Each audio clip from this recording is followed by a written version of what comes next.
Assalamualaikum warahmatullahi wabarakatuh. Selamat pagi anak-anak. Bagaimana kabarnya? Alhamdulillah. Semoga sehat selalu ya. Semangat belajar dan tetap belajar. Nah, kali ini bertemu lagi dengan Ibu Evi Septarini. Pada kesempatan kali ini, Ibu akan menyampaikan materi IPA kelas 5, subtema 6, tema 2, yaitu tentang perpindahan kalor di sekitar kita. Materi yang akan kita bahas yaitu 1. Kalor, definisi dan manfaat. Kemudian yang kedua, perpindahan panas yaitu secara konduksi, konveksi, dan radiasi.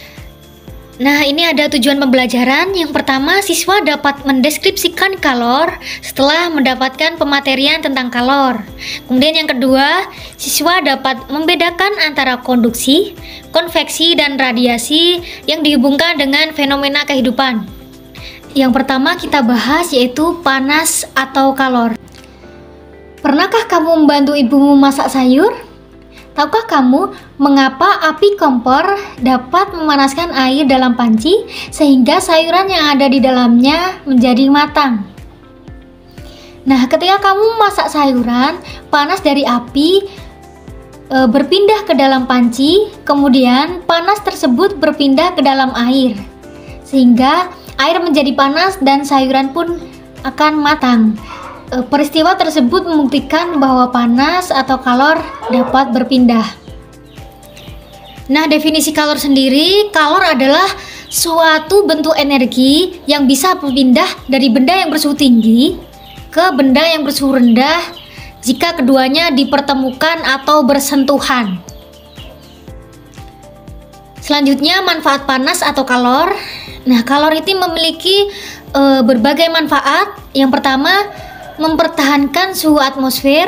Kemudian yang kedua, menguapkan air. Yang ketiga, terjadinya siklus air dan perubahan musim. Dan yang keempat yaitu mengeringkan pakaian. Topik yang kedua adalah perpindahan panas atau kalor. Bagaimana kalor dapat berpindah?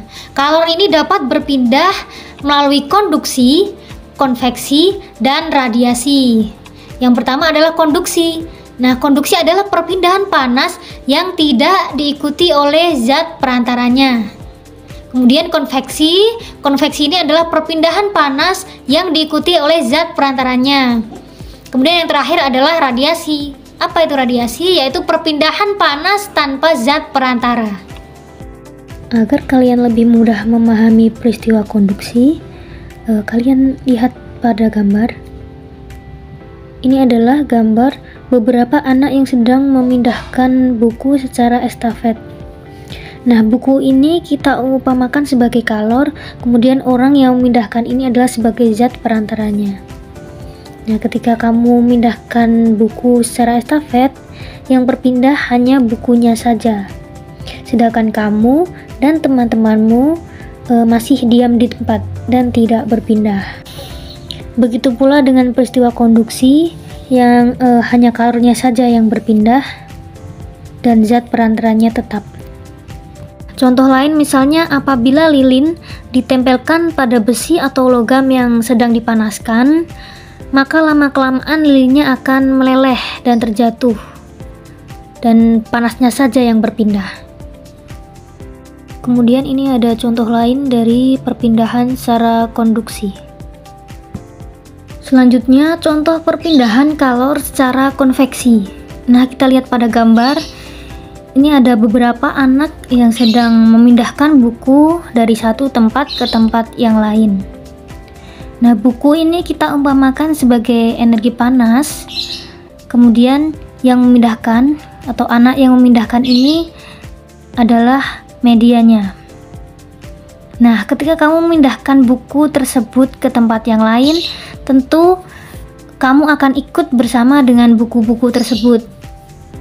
Maka perpindahan kalor dengan cara konveksi yaitu akan menyertakan perantaranya. Peristiwa konveksi dapat kita jumpai ketika mendidihkan air.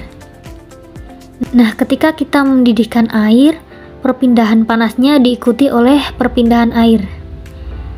Jadi air yang membawa panas itu ikut berpindah ke atas, kemudian turun lagi. Terus berputar, siklus seperti itu. Jadi panasnya dibawa oleh air, kemudian air akan mengalir dari atas ke bawah dan berputar. Selanjutnya, perpindahan kalor secara radiasi. Kita lihat pada video, nampak ada beberapa anak yang sedang melakukan kegiatan api unggun. Nah, nampak ada pancaran energi yang diterima oleh anak-anak di sekitar api unggun ini. Ini ada contoh lain perpindahan panas secara radiasi. Misalnya panas matahari sampai ke bumi, kemudian saat menetaskan telur unggas dengan lampu. Selanjutnya, Ibu akan menyampaikan rangkuman materi yang sudah kita pelajari tadi. Kalor adalah suatu bentuk energi yang dapat berpindah dari benda yang bersuhu tinggi ke benda yang bersuhu rendah. Nah, kalor ini memiliki berbagai manfaat, misalnya untuk mengeringkan pakaian, untuk menguapkan air, dan lain sebagainya. Nah, kalau perpindahan kalor ini dibagi menjadi 3, yaitu secara konduksi, konveksi, dan radiasi. Nah, ini ada rekap materi yang sudah Ibu sampaikan tadi. Yang pertama, kalor, definisi dan manfaat. Kemudian yang kedua, perpindahan kalor yaitu secara konduksi, konveksi, dan radiasi, dan contohnya dalam kehidupan sehari-hari. Nah, ini ada pertanyaan refleksi agar Ibu dapat mengetahui pemahaman kalian tentang materi yang kita bahas pada hari ini. Itu tadi materi yang sudah Ibu sampaikan, ada kurang lebihnya Ibu mohon maaf. Ibu berharap anak-anak bisa mengulang dan mempelajari materi yang sudah Ibu sampaikan tadi. Dan semoga melalui media video seperti ini, anak-anak bisa mudah untuk memahami materi. Sekian dari Ibu. Wassalamualaikum warahmatullahi wabarakatuh.